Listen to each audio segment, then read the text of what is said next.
dirty little secret of the info publishing business is if a business model doesn't succeed, you shrink wrap it and sell it to make your money back. I mean, ultimately, you're buying information that doesn't work. That's often the, I'm not saying it's always the case, but it's often the case. The other dirty little secret about info publishing, about money making, is people have one success. It's a valid success, but it's in a certain context. It's maybe quite a narrow context. So in that context, in that time and space, in that market, with that tactic, it worked. But then they shrink wrap that and do seminars all over the world selling this process, which won't work for anybody because it's completely out of context for anybody else's situation, circumstances, or scenario. So the same thing goes for a lot of information on all online advertising, be it Facebook or any other channel.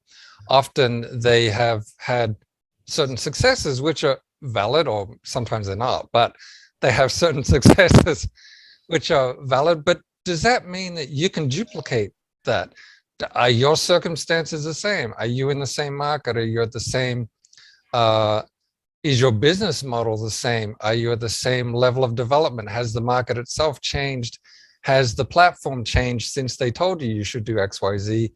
Are they taking into account how the platform really works, or are they selling you out of context hacks which work to a point and then they stop working because they're going against how the platform works? So that's the problem with a lot of products you can buy on how to do online advertising. And you know, my experience in offline, because I was originally a direct mail guy doing hundreds of millions in direct mail, and a space media, that's, you know, advertising in magazines that sometimes still exist.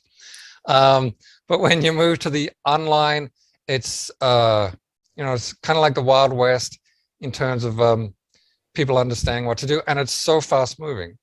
You know, information that I have a new saying, you know, if you go to the bookstore and you look at books on how to make money, if it's already made it in a book, it's out of date. If it made it through the whole publishing process and got to a shelf, don't read it because it's too late. It's outdated.